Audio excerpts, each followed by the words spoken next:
Hello बच्चों, good morning all of you. आज हम क्लास 8 का हिंदी का अध्याय 1, ठीक है ना, आपको बताने वाले हैं। आपको उसके अभ्यास के बारे में श्रीनाथ सर पहले वीडियो में बता चुके हैं, ठीक है। आज हम आपको भाषा अध्ययन के बारे में बताएंगे। किसके बारे में? भाषा अध्ययन। अभ्यास तो कंप्लीट हो चुका है आपका, हम आपको बताते हैं भाषा के बारे में, ठीक है। तो आपकी भाषा अध्ययन में जो है आपका पहला क्वेश्चन है बच्चों, उसमें है निम्नलिखित शब्दों का शुद्ध उच्चारण कीजिए। कुछ शब्द दिए गए हैं और आपको बोला गया है कि आप उसको उच्चारण कीजिए। तो आपके बुक में, अपने बुक में देखें और उसका शुद्ध उच्चारण करें। जैसे है वीणा वादिनी, है ना, स्वतंत्र, अमृत, ज्योतिर्मय, विहग वृंद, बंधन, निर्झर, जननी आदि, है ना। ये सारे शब्द दिए गए हैं, आप इनका शुद्ध उच्चारण कीजिए। आपका प्रश्न नंबर 2 है वर्दे। वर्दे जो आपको पाठ है, पाठ का नाम है वर्दे। पाठ में आए रा के विभिन्न रूप, जितने भी रूप में रा दिया गया है वाले शब्द छांट कर लिखिए। उनके शब्द छांट कर आप अपने रफ कॉपी में नोट करें, रफ कॉपी में और फेयर कॉपी में उसको लिखें। आपका तीसरा प्रश्न है निम्नलिखित शब्दों के नीचे बनी पहेली से दो दो पर्यायवाची शब्द खोजकर लिखिए। आपके बुक में ये एक पहेली बनी हुई है, आप सबकी बुक में इस पहेली को देखें और ये शब्द जो दिए गए हैं इन सब के पर्यायवाची।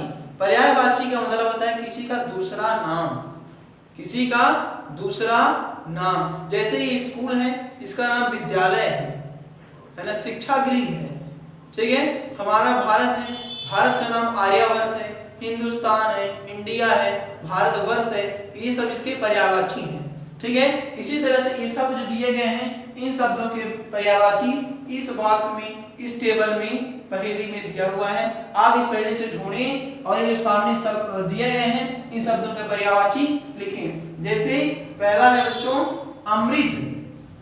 अमृत का होता है सुधा, अमीर। आपकी बुक में ये पहले से फिल कर दिया गया है, सुधा और अमीर, सुधा और अमीर, ठीक है। दूसरा है जननी। जननी इसमें होता है बच्चों माता, माँ, है ना। माँ को हम क्या कहते हैं? जननी। यहाँ लिख सकते हैं आप माता और यहाँ माँ, ठीक है। आपका तीसरा है रात। क्या है? रात। रात इस पहेली में आप ढूंढेंगे तो आपको यहां पर मिलेगा निशा और उसके ऊपर रात्रि। निशा और रात्रि दोनों हैं, हम यहां पर लिखते हैं निशा, निशा और रात्रि, ठीक है बच्चों। आपको निशा और रात्रि दोनों मिल गए। तीसरा है जग। अगला क्या है? जग। जग में शुद्ध है संसार, दुनिया। आप इस पहेली में देखेंगे, ठीक है। यहां पर आपको मिलेगा जगत, जगत, जगत और जस्ट उसके बगल में संसार, ठीक है। तो क्या हुआ जग का? जगत और संसार, जगत और संसार, ये दो उसके पर्यायवाची हुई। अगला है आकाश।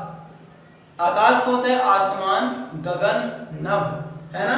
आप यहाँ पर ढूंढे उसका, कहाँ है? ये है गगन, गगन। गगन मिला आपको, जस्ट ऐसे बगल में माँ के ऊपर दिया है नभ। क्या दिया हुआ है? नभ। आप यहाँ लिखेंगे गगन, गगन, फिर बच्चों नभ, गगन और नभ, ठीक है। अगला शब्द है बिहग। बिहग खा गया पक्षी, ठीक है। आप बिहग जानते हैं, खग और पक्षी होता है। इस कॉलम में, इस टेबल में आप ढूंढें, कहां मिल रहा है आपको? यहाँ पक्षी। क्या मिल गया?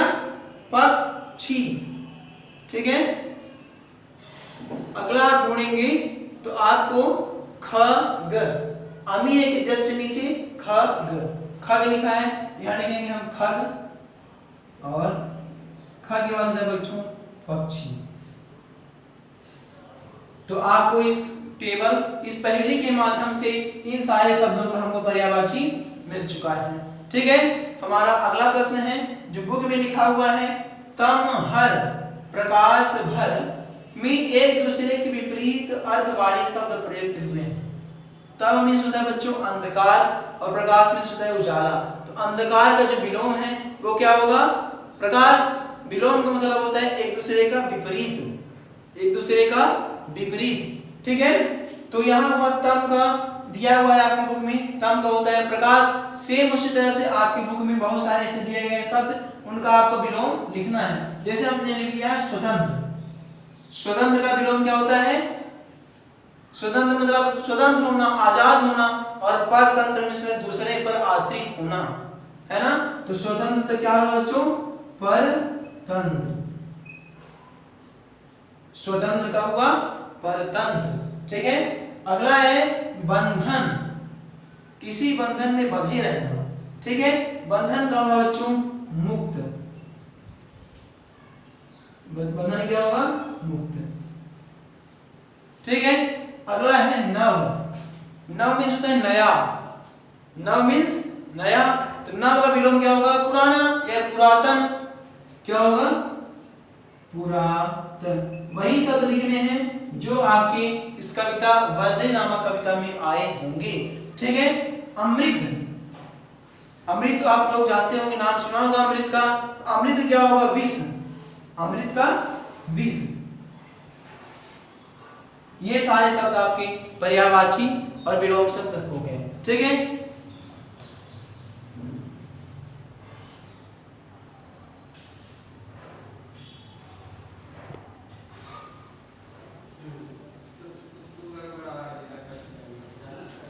हाँ बच्चों, तो आपका अगला जो है भाषा अध्ययन में वो है उपमा अलंकार।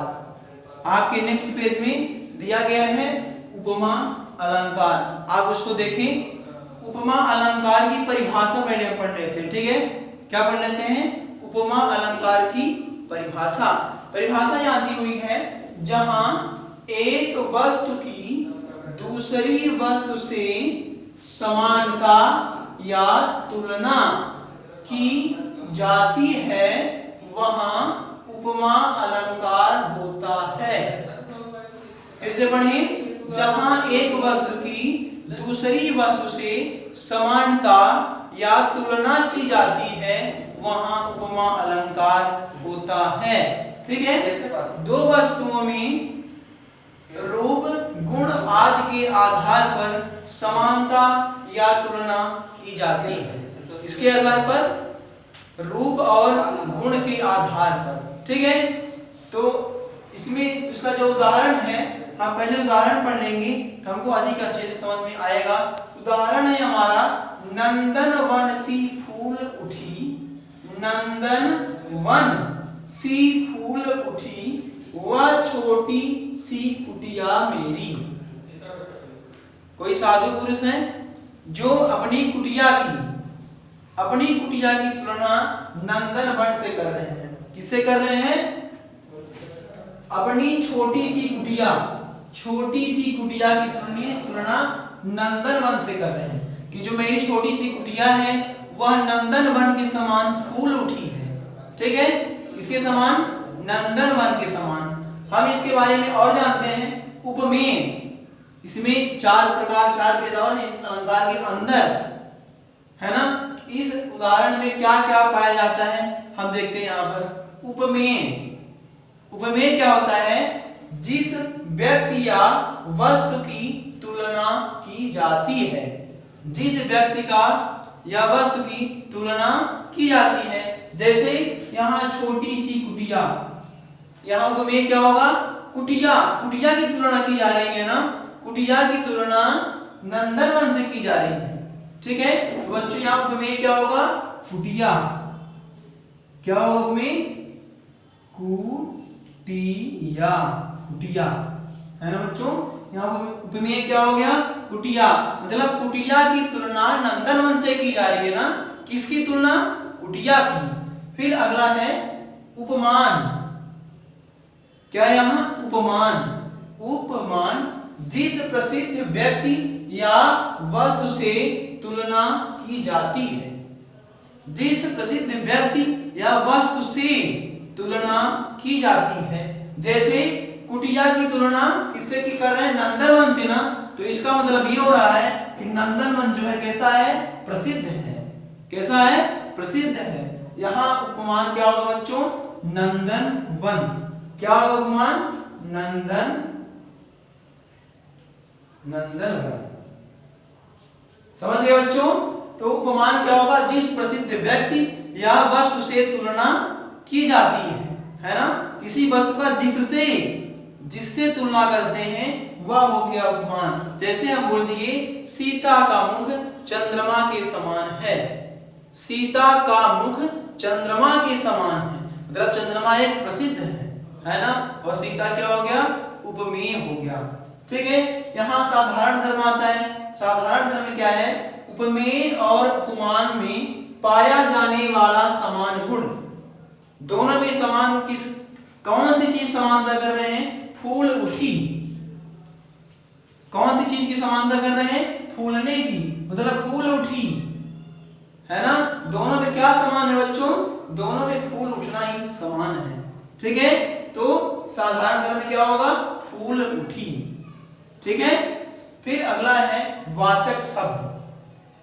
वाचक शब्द कैसे क्या होगा, जो उपमेय और उपमान में पाए जाने वाले गुण की समानता प्रकट करते हैं। दोनों में समानता कौन प्रकट करता है, यहां सी, नंदनवन सी। कैसी, नंदनवन सी फूल उठी। यहाँ ये सी जो दिया है, मतलब दोनों में क्या कौन समानता प्रकट कर रहा है, ये जो सी लिखा हुआ है बच्चों, ये सी दोनों में समानता प्रकट कर रहा है। ठीक है ना। तो नंदनवन सी फूल उठी, वह छोटी सी कुटिया मेरी। ये जो उदाहरण दिया हुआ है इसमें कई भाग हैं, कई चीज समाहित हैं, इसके बारे में हम आप सब जानेंगे। ठीक है। नंदनवन क्या हो गया, उपमान हो गया। फूल उठी क्या हो गया, ये फूल उठी जो है साधारण धर्म हो गया। कुटिया क्या हो गया, कुटिया हो गई मेरा उपमेय, है ना। और जो सी शब्द यहाँ पर आया है वो हो गया वाचक शब्द। ठीक है बच्चों, आप इसको अच्छे से पढ़ें, ध्यान से पढ़ें, इस परिभाषा को आप याद रखें। ठीक है, समझ के याद रखें, आपको भूलने वाला नहीं है। आप इसने अपने कॉपी में लिखें। आपको कहीं समस्या हो हमारे व्हाट्सएप ग्रुप, हमारे यूट्यूब चैनल में जरूर कमेंट करें। Thank you.